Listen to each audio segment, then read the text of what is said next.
Something পাইসি চ্যানেলে তোমাদের সবাইকে স্বাগতম। চলে এসেছি নতুন একটা ভিডিও নিয়ে। আর আজকের ভিডিওতে আমরা নবম শ্রেণীর গণিত বইয়ের সপ্তম অধ্যায় অর্থাৎ কৌণিক দূরত্ব পরিমাপে ত্রিকোণমিতি অধ্যায়টির 11তম পর্ব নিয়ে আলোচনা করব। তো চলো শুরু করা যাক।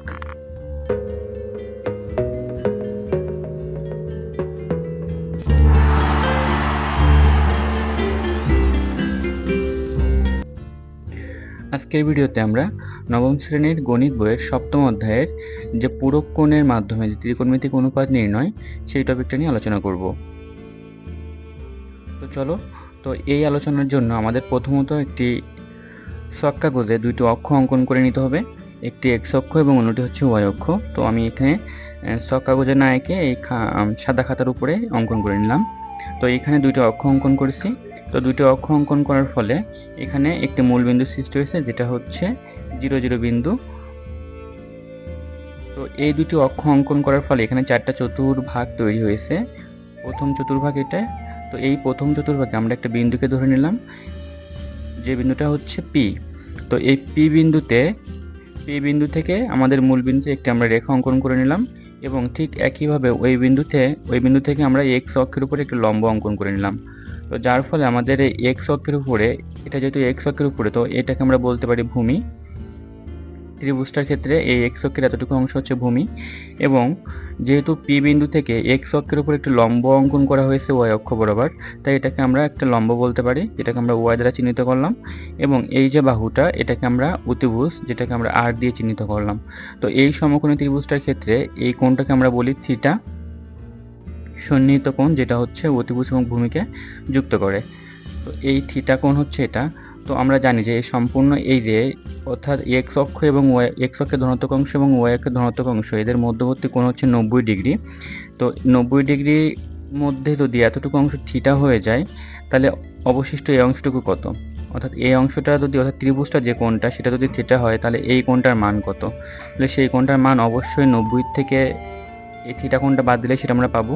তো আমরা ধরে নিলাম যে এই কোণটা হচ্ছে 90 মাইনাস হচ্ছে থিটা। তাহলে এই কোণটা যদি 90 মাইনাস থিটা হয়, তাহলে হচ্ছে এই কোণটা যদি 90 মাইনাস থিটা হয়, তাহলে আমরা যদি একটা বিষয় খেয়াল করি, এখানে যে দুইটা রেখা আমরা অঙ্কন করলাম এবং এভাবে একটি রেখা দুইটা রেখার উপর দিয়ে সেট করে দিলাম, তাহলে এই কোণটা এবং এই কোণটা হচ্ছে পরস্পর একান্তর কোণ, এবং এই একান্তর কোণ দুটি হচ্ছে পরস্পর সমান হয়।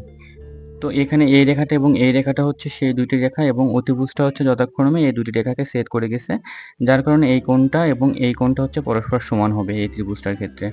অর্থাৎ এই কোণটা যদি 90 মাইনাস থিটা হয়, তাহলে এই কোণটার মানও হবে হচ্ছে 90 মাইনাস থিটা। এই কোণ দুটি পরস্পর একান্তর কোণ হওয়ার কারণে সমান হলো। তো এতটুকু আশা করি বুঝতে পারছো।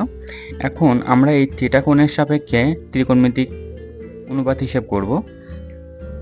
তো এই ত্রিকোণমিতিক অনুপাত হিসাব করার বিষয়টা তোমরা জানো যে কিভাবে ত্রিকোণমিতিক অনুপাত নির্ণয় করতে হয়। তো এই থিটা কোণের সাপেক্ষে যদি আমরা ত্রিকোণমিতিক অনুপাত নির্ণয় করি, তাহলে সাইন থিটা সমান আসবে হচ্ছে লম্ব বাই অতিভুজ। তো এখানে হচ্ছে থিটা যেহেতু এখানে, তাহলে এই ভূমিটা হচ্ছে এক্স এবং লম্ব হচ্ছে ওয়াই এবং অতিভুজ হচ্ছে আর, তাহলে সাইন থিটা ইকুয়াল হবে হচ্ছে লম্ব বাই অতিভুজ, অর্থাৎ ওয়াই বাই আর, এবং কস থিটা সমান হবে হচ্ছে ভূমি বাই অতিভুজ। এখানে ভূমি হচ্ছে এক্স এবং অতিভুজ হচ্ছে আর। ট্যান থিটা সমান আমরা জানি সবাই লম্ব বাই ভূমি। তো এখানে লম্ব হচ্ছে ওয়াই এবং ভূমি হচ্ছে এক্স, সেটা আমরা লিখলাম এখানে। এবং কট থিটা ইকুয়াল আমরা জানি যে ভূমি বাই লম্ব। তো এখানে ভূমি হচ্ছে এক্স এবং লম্ব হচ্ছে ওয়াই। একইভাবে কোসেক থিটা ইকুয়াল আমরা জানি যে সাইন থিটার উল্টা, অর্থাৎ অতিভুজ বাই হচ্ছে লম্ব। তো এখানে অতিভুজ হচ্ছে আর এবং লম্ব হচ্ছে ওয়াই, তাহলে কসেক থিটার অনুপাত হবে হচ্ছে আর বাই ওয়াই, এবং সেক থিটার অনুপাত লাস্ট এটাই, সেক থিটার অনুপাত হচ্ছে আর বাই এক্স, অর্থাৎ অতিভুজ বাই হচ্ছে ভূমি। তো এতটুকু আমরা হচ্ছে থিটা কোণের সাপেক্ষে আমরা এতটুকু এই অনুপাতগুলো নির্ণয় করতে পারি। এখন যদি আমরা এই যে এখানে যে আমরা একটা কোণ, অন্য একটা কোণ অঙ্কন করে নিয়েছিলাম, অর্থাৎ 90 মাইনাস থিটা, এই কোণটা অঙ্কন করে নিয়েছিলাম। তো এই কোণটার সাপেক্ষে যদি আমরা ত্রিকোণমিতিক অনুপাত আমরা নির্ণয় করি, তাহলে চলো দেখি কি আসে। তো আমাদের থিটা কোণের সাপেক্ষে ত্রিকোণমিতিক অনুপাত নির্ণয় করা হয়েছে। এখন হচ্ছে আমরা 90 মাইনাস থিটা এই কোণটার সাপেক্ষে আমরা ত্রিকোণমিতিক অনুপাত নির্ণয় করব। তো সেক্ষেত্রে আমাদের এই ওয়াই যে অংশটা, এটা হবে আমাদের ওই ত্রিভুজটার ভূমি, এবং এক্স হবে এই ত্রিভুজটার লম্ব। তো এখানে হচ্ছে আমাদের সেটা করতে বলা হয়েছে, এবং সেইটার সাপেক্ষে আগে যেটা করেছি থিটা কোণের সাপেক্ষে সেটার তুলনা করে আমাদের লিখতে হবে। তো এখানে যদি আমরা সাইন 90 মাইনাস থিটা এই কোণটার সাপেক্ষে, অর্থাৎ কোণটা হচ্ছে 90 মাইনাস থিটা, এই কোণটার সাপেক্ষে যদি আমরা সাইনের অনুপাত নির্ণয় করি, তাহলে আমাদের লম্ব আসবে হচ্ছে এক্স এবং ভূমি এবং অতিভুজ হচ্ছে আর। একইভাবে সাইন 90 মাইনাস থিটার অনুপাত আমরা লিখতে পারি এক্স বাই হচ্ছে আর, এবং কোসেক থিটা কোসেক 90 মাইনাস থিটার অনুপাত লিখতে পারি আমরা আর বাই এক্স, অর্থাৎ অতিভুজ বাই হচ্ছে লম্ব। তো এখানে লম্ব হচ্ছে এক্স এবং ভূমি হচ্ছে ওয়াই, কারণ হচ্ছে কোণ হচ্ছে আমাদের এখন 90 মাইনাস থিটা। ঠিক একইভাবে আমরা cos থিটা ইকুয়াল লিখতে পারি cos 90 মাইনাস থিটা ইকুয়াল লিখতে পারি ওয়াই বাই আর, কারণ cos থিটা সমান আমরা জানি যে ভূমি বাই অতিভুজ। তো এখানে হচ্ছে ভূমি হচ্ছে ওয়াই এবং অতিভুজ হচ্ছে আর, তাই ওয়াই বাই আর। এবং sec থিটা সমান হচ্ছে উল্টা, অর্থাৎ sec 90 মাইনাস থিটা হচ্ছে উল্টা হবে, অর্থাৎ আর বাই ওয়াই। এবং একইভাবে tan থিটা ইকুয়াল হবে tan 90 মাইনাস থিটা, এটার মান হবে হচ্ছে লম্ব বাই ভূমি। তো এখানে লম্ব হচ্ছে এক্স এবং ভূমি হচ্ছে ওয়াই, এবং cot থিটা হচ্ছে tan থিটার উল্টা, অর্থাৎ ওয়াই বাই হচ্ছে এক্স। তো এখন যদি আমরা খেয়াল করি এখানে, তাহলে সাইন 90 মাইনাস থিটার মান পেয়েছি আমরা এক্স বাই আর। একইভাবে আমরা থিটা কোণের সাপেক্ষে যে অনুপাতটা নির্ণয় করেছিলাম সেখানে আমরা cos থিটার মান পেয়েছিলাম হচ্ছে এক্স বাই আর। এবং যদি আমরা এটা খেয়াল করি যে কোসেক 90 মাইনাস থিটার মান পেয়েছি আর বাই এক্স, একইভাবে থিটা কোণের সাপেক্ষে আমরা মান পেয়েছিলাম sec theta equal r by x. আবার এখানে 90 মাইনাস থিটার ক্ষেত্রে cos 90 মাইনাস থিটার মান পেয়েছি ওয়াই বাই আর, এবং থিটা কোণের সাপেক্ষে আমরা সাইন থিটা ইকুয়াল মান পেয়েছিলাম ওয়াই বাই আর। তো এই বিষয়গুলো আমরা এখানে তুলনা করে লিখতে হবে, অর্থাৎ এখানে আবার যদি খেয়াল করি তাহলে সেক 90 মাইনাস থিটার মান পেয়েছি আর বাই ওয়াই। একইভাবে আমরা থিটা কোণের সাপেক্ষে থিটা কোণের ক্ষেত্রে হচ্ছে কোসেক থিটার মান পেয়েছিলাম আর বাই ওয়াই, এবং ট্যান 90 মাইনাস থিটা এটার আমরা মান পেয়েছি হচ্ছে x by y. Tan 90 minus theta এটার মান পেয়েছি হচ্ছে আমরা এক্স বাই ওয়াই, এবং একইভাবে আমরা ওখানে হচ্ছে থিটা কোণের সাপেক্ষে কট থিটার মান পেয়েছিলাম এক্স বাই ওয়াই। তো এখন যদি আমরা এখানে লিখি এই বিষয়গুলো তুলনা করে, তাহলে সাইন 90 মাইনাস থিটার মান পেয়েছি আমরা এক্স বাই আর। একইভাবে আমরা সাইন কস থিটার মান পেয়েছি হচ্ছে আমরা এক্স বাই আর।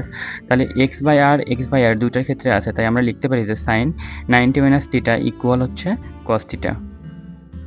এই বিষয়টা তোমাদের একটু বুঝতে হবে যে এই বিষয়টা কিভাবে আসলো, যে সাইন 90 মাইনাস থিটা সমান আমরা যে কস থিটা লিখতেছি এটা কিভাবে লিখতেছি, কেন লিখতেছি। কারণ তোমাদের হচ্ছে যখন অনুশীলনী কোশ্চেন সলভ করবা সেক্ষেত্রে তোমাদের এই বিষয়গুলো বারবার সামনে আসবে, এবং তোমরা যদি এখন না জানো তাহলে তখন ভুল করবা। তো এখানে হচ্ছে আমরা cos 90 মাইনাস থিটার মান পেয়েছি ওয়াই বাই আর, এবং থিটা কোণের সাপেক্ষে সাইন থিটার মান পেয়েছি ওয়াই বাই আর। তাই আমরা লিখতে পারি যে cos 90 মাইনাস থিটা ইকুয়াল হচ্ছে সাইন থিটা, কারণ দুইটার ক্ষেত্রে মানই হচ্ছে ওয়াই বাই আর। তাই আমরা এভাবে আমরা সমান আকারে লিখতে পারি। এখন কোসেক 90 মাইনাস থিটার মান পেয়েছি আমরা আর বাই এক্স, এবং থিটা কোণের সাপেক্ষে সেক থিটার মান পেয়েছি আমরা আর বাই এক্স। তাই আমরা লিখতে পারি যে কোসেক 90 মাইনাস থিটা ইকুয়াল হচ্ছে R by X. Cosec 90 minus theta equal হচ্ছে R by X, sorry R by X না, আর বাই এক্স হচ্ছে সেক থিটা, তাই হচ্ছে আমরা কোসেক 90 মাইনাস থিটা ইকুয়াল লিখতে পারি সেক থিটা। আবার এখানে সেক 90 মাইনাস থিটার এর মান পেয়েছি আমরা হচ্ছে আর বাই ওয়াই। তো এখানে আমরা যদি থিটা কোণের সাপেক্ষে একটু খেয়াল করি তাহলে হচ্ছে কোসেক থিটার মান পেয়েছিলাম আমরা আর বাই ওয়াই। তাই আর বাই ওয়াই যেহেতু দুইটারই মান, তাই আমরা লিখতে পারি যে সেক 90 মাইনাস থিটা ইকুয়াল হচ্ছে কোসেক থিটা। এই যে বিষয়গুলো লিখতেছি কিভাবে আসলো জিনিসটা এটা তো তোমরা বুঝলে। তো এটা তোমাদের হচ্ছে মুখস্থ করে মাথায় রেখে দিতে হবে অনুশীলনের সমস্যাগুলো সমাধান করার জন্য, কারণ এই বিষয়গুলো তোমাদের বারবার সামনে আসবে এবং এগুলো তোমাদের অঙ্কের ক্ষেত্রে প্রয়োগ করতে হবে। এখন যদি আমরা tan 90 মাইনাস থিটার মানটা খেয়াল করি, tan 90 মাইনাস থিটার মান আসছে এক্স বাই ওয়াই, এবং এখানে হচ্ছে কট থিটা কোণের ক্ষেত্রে আমরা কট থিটার মান পেয়েছিলাম এক্স বাই ওয়াই। তাই আমরা লিখতে পারি যে tan 90 মাইনাস থিটা ইকুয়াল হচ্ছে কট থিটা। এবং একইভাবে cot 90 মাইনাস থিটার মান পেয়েছি আমরা ওয়াই বাই এক্স, তাহলে cot 90 মাইনাস থিটার মান পেয়েছি আমরা ওয়াই বাই এক্স, এবং একইভাবে এখানে থিটা কোণের ক্ষেত্রে আমরা tan থিটা ইকুয়াল মান পেয়েছিলাম ওয়াই বাই এক্স। তাই আমরা লিখতে পারি যে cot 90 মাইনাস থিটা ইকুয়াল হচ্ছে tan থিটা। তোমাদের বারবার কিন্তু বলা হচ্ছে তোমরা এই বিষয়গুলো মাথায় ভালোভাবে সেটআপ দিবে এবং বোঝার চেষ্টা করবে ভিডিওটি বারবার দেখে, কারণ এটা তোমাদের জন্য খুবই গুরুত্বপূর্ণ সামনের অনুশীলনী সমস্যাগুলো সমাধানের জন্য। তো এখানে একটা বিষয় আমি বলি যে প্রথম ভিডিওতে বলে রাখি যে এই যে 180 ডিগ্রি এবং 90 ডিগ্রি, 270 ডিগ্রি, 360 ডিগ্রি এগুলো নিয়ে কোশ্চেন হবে। তো এখানে পায়ের মানটা তোমরা মনে রাখবে 180 ডিগ্রি, এবং এই পাইকে যদি 2 দ্বারা ভাগ করা হয় তাহলে 180 কে 2 দ্বারা ভাগ করা হবে, তাহলে পাই/2 সমান আমরা 90 ডিগ্রি লিখতে পারি। তাহলে পায়ের মান 180 ডিগ্রি এবং পাই/2 এর মান হচ্ছে 90 ডিগ্রি। তো যেখানে পাই/2 প্লাস মাইনাস থিটা আসবে বা 90 ডিগ্রি প্লাস মাইনাস থিটা আসবে, সেই ক্ষেত্রে এই যে নির্দেশক অর্থাৎ সাইন, কস, ট্যান, কসেক, কোসেক এই নির্দেশকগুলো পরিবর্তন হয়ে অন্য একটা হয়ে যাবে। অর্থাৎ এগুলো পরিবর্তন হয়ে কিন্তু সবসময় একই রকম জিনিসই হবে, অর্থাৎ সাইন পরিবর্তন হয়ে কস হবে, কোসেক পরিবর্তন হয়ে সেক হবে, ট্যান পরিবর্তন হয়ে কট হবে, কস পরিবর্তন হয়ে সাইন হবে, এরকম এইভাবে চেঞ্জ হয়ে যাবে এবং এগুলো সবসময় নির্দিষ্ট। অর্থাৎ কি বললাম যে দেখো এখানে খেয়াল করো যে 90 মাইনাস থিটা, প্রত্যেকটা ক্ষেত্রে 90 মাইনাস থিটা, অর্থাৎ 90-র মান কি পাই/2। তো তোমরা পাই/2 বা পাই মনে রাখতে পারলে রাখবা, না হলে না রাখবা, সমস্যা নেই। কিন্তু 90 এবং 8 মানে 180 180 এটা তোমাদের মনে রাখতে হবে। তো 90 প্লাস মাইনাস থিটা আসলে সেক্ষেত্রে নির্দেশক পরিবর্তন হবে, কিন্তু 180-র ক্ষেত্রে বা পায়ের ক্ষেত্রে হচ্ছে নির্দেশক পরিবর্তন হবে না, কিন্তু ঋণাত্মক হতে পারে। এটা মাথায় রাখবা। আশা করি বুঝতে পারছো। সামথিং পাইসি চ্যানেলের সাথে থাকার জন্য ধন্যবাদ সবাইকে।